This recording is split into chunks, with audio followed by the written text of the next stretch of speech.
है कि भीड़ कैसे घुसने दी गई। देखिए ये एक सिस्टमैटिक फेलियर है और इसीलिए अश्विनी जी आज मैं आपसे पहले पूछ रही हूं इससे, क्योंकि इसमें सियासी तो बयानबाजी बहुत हो रही है, लेकिन एक सरकार का दायित्व क्या है इस पूरे रेप और हत्या के मामले में।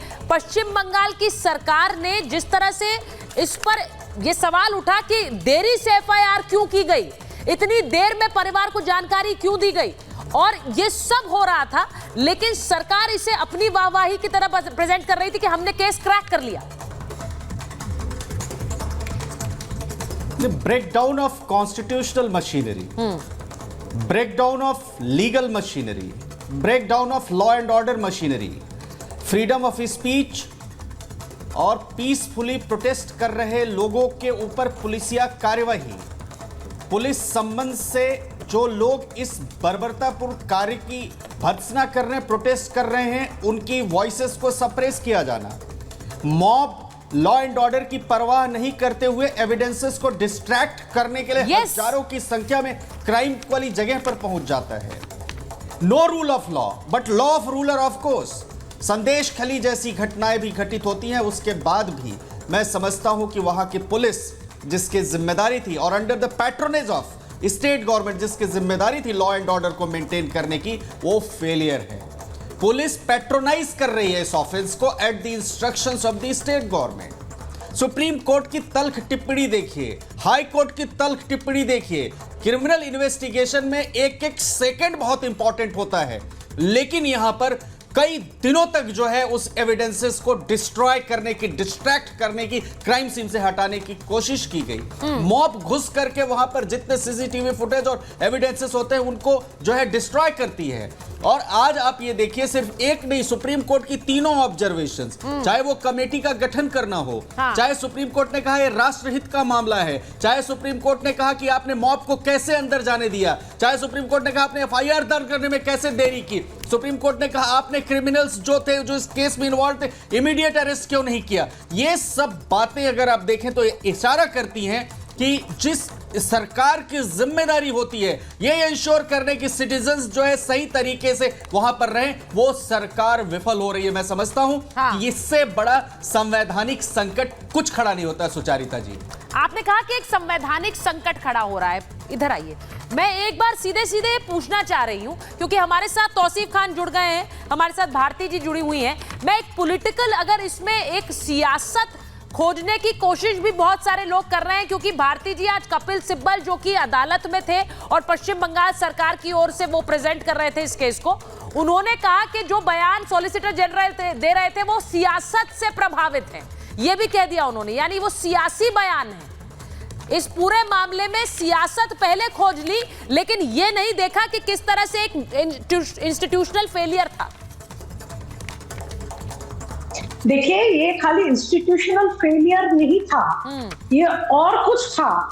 एक, जब पुलिस अधिकारी ने एफआईआर दर्ज नहीं करता, जब अध्यक्ष को नेशनल मेडिकल कॉलेज का अध्यक्ष बना के 24 घंटा में भेज दिया जाता, जब मृता का परिवार को 10 लाख कॉम्पनसेशन ऑफर किया जाता, और जब आरोपियों को बचाने का कोशिश किया जाता है, हॉस्पिटल जहां यह हुआ है वो प्लेस ऑफ ऑकरेंस को तोड़-फोड़ किया जाता है, एविडेंस मिटाने का कोशिश किया जाता है, तब लगता है कि सरकार अपराध और अपराधियों को सशक्तिकरण करने में, मजबूत करने में, बुलंद करने में लगे हुए हैं। जैसे हम संदेश खली में देखे थे कि एक आरोपी को पकड़ने में 55 दिन लग गया, जैसे हम हाशखाली में देखे थे गैंगरेप और मर्डर के बाद मुख्यमंत्री बोल रहे हैं वो तो प्रेम का कहानी है, जैसे हम पार्क स्ट्रीट में देखे थे मुख्यमंत्री बोल रहे हैं वो फेक है, साजानो घटना, सेम चीज है। सरकार अपना जिम्मेदारी से मुक्त हो गया। सरकार अभी आरोपियों को, दोषी को, अपराधी को बचाने में लग गया है, और सरकार का एक पेड क्रिमिनल जो होते हैं वो है आज का सिविक वॉलंटियर जो बंगाल में है। वो सरकार के लिए सब कुछ करते हैं, वो पुलिस ना होते हुए भी पुलिस का काम करने लगता है, यहाँ वहाँ घुस जाते हैं। देखिए, मैं आज भारती जी एक चीज बोलना चाह रही हूँ, मैं एक चीज बोलना चाह रही हूँ कि आज कोर्ट में ये भी मांग उठी कि क्यों नहीं डीजीपी को हटाया जाए। ये बात भी उठी तौसीफ जी ये बात बोली गई और खासकर ममता बनर्जी जिस डीजीपी की तारीफ कर रही है उन्हें हटाने की बात कही गई क्योंकि एक फेलियर वहां पर दिखा। आज सुप्रीम कोर्ट का लहजा बहुत सख्त था, मैं खुद सुप्रीम कोर्ट में मौजूद थी आज, और आज बहुत सख्त लहजा था, मैं आपको बताऊं तौसीफ जी, क्योंकि बार बार ये पूछा जा रहा था, शुरुआती सवालों से की गई, देर में एफआईआर क्यों, इतनी देर से जानकारी परिवार को क्यों, ये संदीप घोष पर क्या कार्रवाई कर रही है आपकी सरकार, अभी तक क्यों नहीं की, ये पूछा गया, जवाब अभी तक नहीं है। देखिए, आज बीजेपी बहुत निराश होगी सुप्रीम कोर्ट से, क्योंकि वो तो यही चाहते हैं कि एक प्रेसिडेंट रूल लगा दिया जाए, ममता बनर्जी की सरकार को गिरा दिया जाए, लेकिन सुप्रीम कोर्ट ने ऐसा कुछ नहीं किया। सुप्रीम कोर्ट ने एक बहुत सही बैलेंस्ड एक अप्रोच रखा कि नेशनल टास्क फोर्स बनाया गया है और सिर्फ सुप्रीम कोर्ट की ऑर्डर में सिर्फ बंगाल के में हुए रेप की नहीं, हैदराबाद में हुए रेप की भी बात की गई है, बिहार में भी हुए रेप की बात की गई है। सुप्रीम कोर्ट ने बात की है जो देश भर में डॉक्टर्स के साथ में, महिलाओं के साथ में ये जो रेप हो रहे हैं, जो क्राइम्स हो रहे हैं, ऐसे घटना बढ़ते ही जा रहे हैं, उसका क्या सोल्यूशन निकाला जाए। तो डॉक्टर्स और ब्यूरोक्रेट्स को लेकर के national task force supreme court ने बनाया। भले ही बीजेपी की यह निराशा है, लेकिन ये जनता के लिए ये एक अच्छा न्यूज है, जनता की इसमें तौसीफ जी, मैं एक सवाल पूछना चाह रही हूँ। राज्य सरकार से रिपोर्ट मुझे अच्छा लगा कि आप सुप्रीम कोर्ट के इस फैसले से, आज की सुनवाई से खुश हैं। आपने कहा कि एक इंपॉर्टेंट बात सुप्रीम कोर्ट ने कही है, एक बड़ा संदेश दिया है, लेकिन उन्होंने जो सवाल स्पेसिफिकली पश्चिम बंगाल की सरकार और प्रशासन से पूछे, उन्हें आप एड्रेस नहीं कर रहे हैं। मैंने आपसे कहा कि सुप्रीम कोर्ट में मौजूद थी, मैंने शुरुआत ही आज चीफ जस्टिस ने अपने संबोधन की इसी बात से की कि इस पूरे मामले में हमने स्वतः संज्ञान लिया है क्योंकि ये देशव्यापी है, और उन्होंने ये कहा कि एफआईआर देर में क्यों हुई, उसका जवाब नहीं है सर।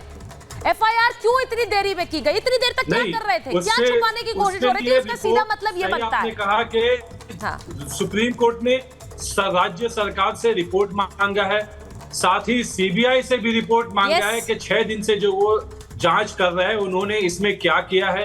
देखिए, एक बहुत महत्वपूर्ण सवाल उठता है कि इतने दिन से जो कस्टडी में है सीबीआई के जो मेन अक्यूज, उसकी आज तक नार्को टेस्ट क्यों नहीं हुई।